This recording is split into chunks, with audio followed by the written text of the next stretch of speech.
Tak banyak yang tahu, Seto Mulyadi memiliki saudara kembar dan memiliki wajah tak jauh berbeda dengan Kak Seto.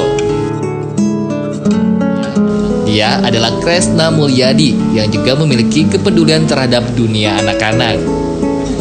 Kresno adalah seorang psikiater anak. Bahkan Kak Seto mendirikan perkumpulan orang kembar yang diberi nama Yayasan Nakula Sadewa pada 22 Februari 1984. Setiap ulang tahunnya, Yayasan Nakula Sadewa menggelar sejumlah acara yang melibatkan anak-anak kembar di Indonesia. Termasuk kontes kembar mirip dengan tidak mirip sang anak kembar dengan saudaranya. Acara yang ditargetkan memecahkan rekor dunia dengan menghadirkan ribuan pasang anak kembar.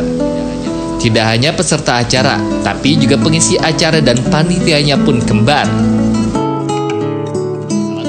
Salah satu konsep yang tak dilupakan Yayasan Nakula Sadewa adalah memberikan bantuan kepada orang-orang kembar yang tidak beruntung atau kurang mampu. Tak hanya berkumpul, anak-anak kembar ini juga diajak Kak Seto untuk berbagi.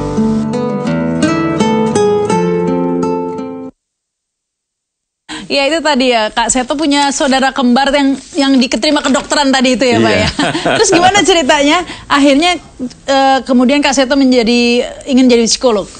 Iya, akhirnya saya terus menjadi asisten Pak Kasur.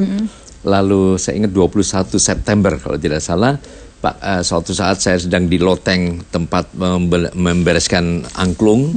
Pak Kasur berdialog dari hati ke hati mengatakan, "Dik, kalau saya mati," istilah beliau mengatakan itu persis itu, "adik yang harus melanjutkan perjuangan saya." Jadi sejak itu saya tulis di buku harian saya harus terus mengabdi pada dunia anak-anak sampai akhir hayat saya.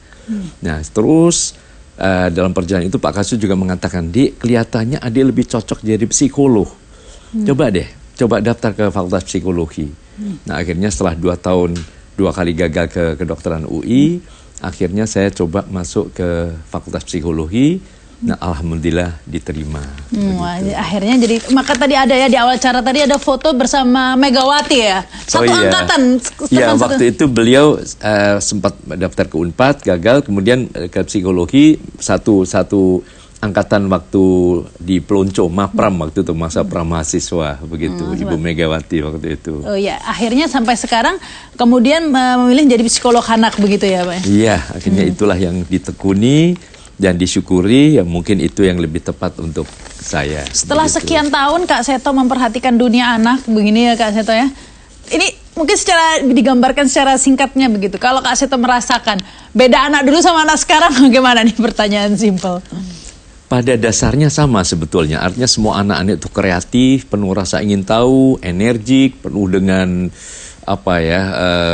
tenaga yang membara dan sebagainya. Tetapi kadang-kadang lingkungan pada waktu itu belum begitu banyak tantangan sehingga orang tua mungkin relatif mudah mendidiknya. Artinya kalau sudah mengatakan jangan ini nurut semua. Tapi sekarang ininya banyak ya sumber yang dari televisi, kemudian TV sudah beragam sekarang, dari gadget dan sebagainya. Jadi orang tua harus lebih hati-hati.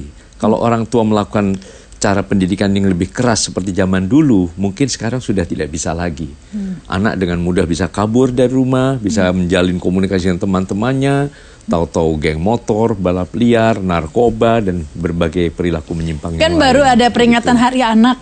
Ya, ada yang lucu ya, ada anak ditanya Presiden Jokowi cita-citanya apa, sudah beda. Kalau dulu kan cita-citanya jadi dokter, seperti Kak Seto ya, jadi pilot, insinyur. Anak kecil ditanya Jokowi jadi YouTuber katanya. YouTubers ya. Betapa perbedaan perkembangan teknologi sekarang, jadi apapun sebenarnya bisa juga begitu. Menurut Anda ini menjadi tantangan tersendiri ya bagi orang tua untuk mengasuh anak? Iya, bagi para pendidik, baik itu orang tua maupun guru, sehingga mungkin tidak tepat kalau kita mendidik dengan cara yang keras seperti zaman dulu. Justru kekerasan ini akan menimbulkan istilahnya fight or flight. Jadi fight bisa melawan, atau flight ya terbang kabur dari rumah. Dan sulit sekali menjadi tokoh yang diterima anak-anak di Indonesia ini ya.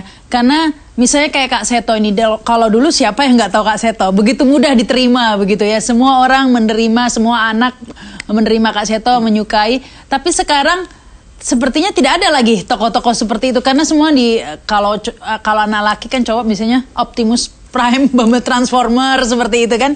Kalau cewek dengan princessnya. Tidak ada tokoh-tokoh seperti itu ya Pak ya lagi? Ya mungkin ada, cuma mungkin belum terangkat ke permukaan ya. Terutama di daerah-daerah sudah cukup banyak ya.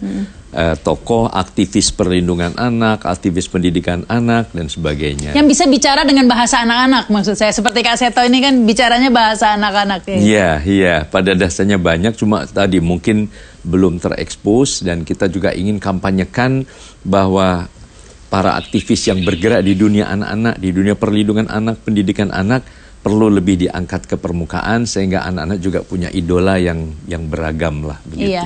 Untuk menjadi penerus Kak Seto, penerus Pak Kasur nih. Penerusnya Kak Seto nih siapa nih? Iya. Belum ada. Mudah-mudahan banyak nanti.